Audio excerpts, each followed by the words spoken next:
បងប្អូនទាំងអស់គ្នាមានដឹងទេថាទាំងខ្ញុំទាំងបងប្អូនទាំងអស់គ្នារាល់ថ្ងៃគឺកំពុងតែផ្ទុកនឹងការប្រើប្រាស់នៅសារធាតុមួយចំនួន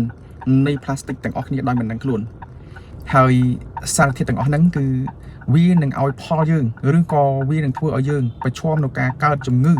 នៅថ្ងៃមុខជាច្រើនដូចជាជំងឺនៃប្រដាប់របត់ឈាមនិងបេះដូងជំងឺនៃប្រព័ន្ធសរសៃឈាមនិងខួរក្បាលជំងឺនៃប្រព័ន្ធភាពស៊ាំរបស់យើងជំងឺនៃប្រព័ន្ធប្រដាប់បន្តពូជនៃការប្រែប្រួលអរម៉ូនភេទជំងឺថ្លើមនិងតម្រងនោមនិងជំងឺមួយចំនួនជាច្រើនទៀតដែលវានឹងឲ្យផលនៅថ្ងៃមុខដូច្នេះតើសារធាតុទាំងអស់ហ្នឹងគឺជាអ្វីសារធាតុនៃផ្លាស្ទិកមួយចំនួនដែលយើងមិនអាចមើលឃើញនឹងភ្នែកបានដែលមានទំហំចាប់ពី1មីក្រូម៉ែត្រទៅ5មីលីម៉ែត្រនោះគឺគេហៅថាមីក្រូផ្លាស្ទិកឬក៏ណាណូផ្លាស្ទិកមីក្រូផ្លាស្ទិកនិងណាណូផ្លាស្ទិកគឺជាបំណែកតូចៗនៃផ្លាស្ទិកដែលវាមាននៅលើផលិតផលក៏ដូចជាសម្ភារៈមួយចំនួនដែលយើងកំពុងបានប្រើប្រាស់ជាពិសេសគឺនៅក្នុងដបទឹកសុទ្ធណាថង់ផ្លាស្ទិកឬក៏ចានជ័របំពង់ទុយោជ័រមួយចំនួនដែលយើងកំពុងតែប្រើប្រាស់បងប្អូនវាប៉ះពាល់ខ្លាំងណាស់ហើយវាមានអង្កត់ផ្ចិតតូចតែមែនទែនយើងឃើញថា1000ដងនៃមីក្រូម៉ែត្របានស្មើនឹង1មីលីម៉ែត្រ1លានដងនៃមីក្រូម៉ែត្របានស្មើនឹង1ម៉ែត្រហើយ1000លានដងនៃណាណូម៉ែត្របានស្មើនឹង1ម៉ែត្រអញ្ចឹងវាតូចណាស់បងប្អូនសារទាំងអស់ហ្នឹងសារធាតុទាំងអស់ហ្នឹងបងប្អូនមិនអាចមើលឃើញនឹងផ្នែកបានទេណាបើតាមការសិក្សាស្រាវជ្រាវរបស់បានព្រមានដឹងថាក្នុងគេយកដបមកពិសោធន៍មើលដបល្អនៅតែមានបំណែកតូចនៃមីក្រូផ្លាស្ទិកចំនួន325ដុំនៅក្នុងនោះហើយវាស្មើនឹង20,000,000ណាណូផ្លាស្ទិកអញ្ចឹងដែលយើងញ៉ាំចូលទៅក្នុងរាងកាយរបស់យើងដែលយើងបង្កយើងមានជំងឺថ្មីនេះក្រសួងបរិស្ថានក៏ដូចជាមន្ទីរបរិស្ថានបានចេញគោលការណ៍ 4 កឬក៏ 4 អដែលគោលការណ៍នោះគឺមានដូចតទៅគោលការណ៍ទី1តាក់ទងទៅនឹងការកុំប្រើប្រាស់ឬក៏ reject បានន័យថាសូមឲ្យបងប្អូនកុំប្រើប្រាស់នៅផលិតផលដែលផលិតអំពីផ្លាស្ទិក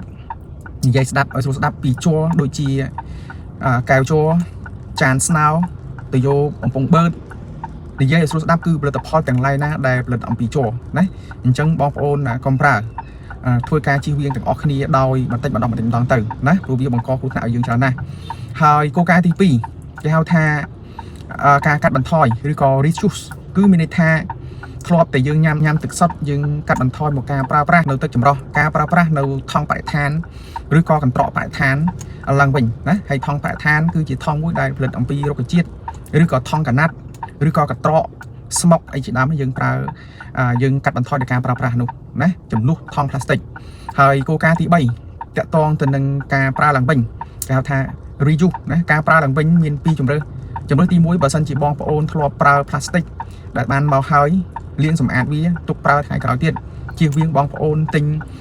សម្ភារៈអំពីផ្លាស្ទិកហ្នឹងមកបន្ថែមទៀតដែលវាធ្វើឲ្យមានកម្ដៅកាន់តែច្រើនប៉ះពាល់ដល់បរិស្ថានហើយជម្រើសទី2ការប្រើឡើងវិញគឺបងប្អូនអាចរងនឹកមើលពីមុនដែលយើងប្រើប្រាស់ថង់ផ្លាស្ទិកហ្នឹងតែយើងប្រើស្អីឬក៏ពីមុនដែលយើងប្រើប្រាស់ឧបករណ៍ផ្លាស្ទិកហ្នឹងយើងប្រើស្អីណាអញ្ចឹងយើងងាកទៅមើលអតីតកាលដូចជាការប្រើចានស្រាក់ណាដូចជាការប្រើកែវបំពង់ឫស្សីដូចជាការប្រើស្លឹកចេកដូចជាការប្រើកន្ត្រកបរិស្ថានយើងប្រើឡើងវិញទៅពីអតីតកាលដែលយើងមានអញ្ចឹងណាបងប្អូននេះជាការចូលរួមក្នុងការធ្វើយ៉ាងម៉េចឲ្យប្រទេសជាតិយើងស្អាតហើយគោលការណ៍ទី4តាក់ទងទៅនឹងការកែច្នៃដែលគេថា recycle ការកែច្នៃឡើងវិញគឺទាមទារឲ្យបងប្អូនចេះញែកណាចេះញែកនៅផលិតផលផ្លាស្ទិកឬក៏សម្ភារៈឬក៏ថង់អីទាំងអស់ហ្នឹងដែលយើងបានមកហ្នឹងយើងត្រូវចេះញែកវាអាណាទុនដាក់ផ្សេងអាណារឹងដាក់ផ្សេងដើម្បីងាយស្រួលក្នុងការផលិតបាទបងប្អូនការកែច្នៃវិញហើយថ្មីនេះឃើញក្រសួងមិនថ្មីយូរដែរហើយឃើញក្រសួងបរិស្ថានក៏ដូចជាមន្ទីរមានយុទ្ធនាការច្រើនក្នុងការធ្វើយ៉ាងម៉េចឲ្យប្រជាជនបងប្អូនទាំងអស់គ្នាចូលរួមក្នុងការសម្អាតបរិស្ថានធ្វើយ៉ាងម៉េចកាត់បន្ថយការប្រើប្រាស់នៅសារធាតុផ្លាស្ទិកដូចខ្ញុំបានជម្រាបជូនហើយក៏សូមអភ័យទោសដែរដល់បងប្អូនដែលកំពុងតែបានធ្វើអាជីវកម្មដែលមានតាក់ទងទៅនឹងផ្លាស្ទិកខ្ញុំនិយាយនេះគឺដើម្បីសុខភាពប្រជាជនយើងទាំងអស់គ្នាពីព្រោះថាវាមានផលប៉ះពាល់វែងឆ្ងាយយូរបងប្អូនប្រហែលជាមិនចង់ឃើញទេនៅពេលដែលកូនបងប្អូនរៀនចប់ហើយកើតជំងឺមហារីកកើតជំងឺមួយចំនួនដែលពិបាកព្យាបាលហើយលោកគ្រូអ្នកគ្រូក៏មិនចង់ឃើញទេនៅពេលដែលសិស្សយើងរៀនចប់គាត់កើតនៅជំងឺដែលពិបាកនឹងព្យាបាលគឺសុទ្ធតែវាកើតឡើងដោយសារតែពពុះផ្លាស្ទិកដែលគេហៅថាមីក្រូផ្លាស្ទិកឬក៏ណាណូផ្លាស្ទិកដូចខ្ញុំបានជម្រាបជូនហើយក្រសួងអំពាវនាវក៏ដូចជាក្រសួងស្ថាប័នទាំងអស់របស់រដ្ឋាភិបាលធ្វើយ៉ាងម៉េចសហការគ្នាជាប្រ ប្រព័ន្ធគេហៅថាចក្រភាពនៃប្រព័ន្ធទូអង្គតែមួយគេហៅថា dynamic of stakeholder system ណាអញ្ចឹងចូលរួមអនុវត្តដើម្បីឲ្យបរិស្ថានយ៉ាងល្អនៅគោលការណ៍របស់ក្រសួងបរិស្ថាននឹងយកទៅអនុវត្តនៅក្នុងក្រសួងស្ថាប័នយើងទាំងអស់គ្នាដើម្បីធ្វើយ៉ាងណាឲ្យប្រជាជនយើងមានការឆ្វេងយល់ឲ្យបានច្បាស់អំពីផលវិបាកទៅថ្ងៃមុខនៃការប្រើប្រាស់នៅសារធាតុ plastic ទាំងអស់ហ្នឹងគឺកើតចេញពីយើងមិនប្រើប្រាស់ plastic គ្រួសារយើងមិនប្រើប្រាស់ plastic ហើយភូមិយើងមិនប្រើប្រាស់ plastic ក៏ដូចជាឃុំយើងមិនប្រើប្រាស់ plastic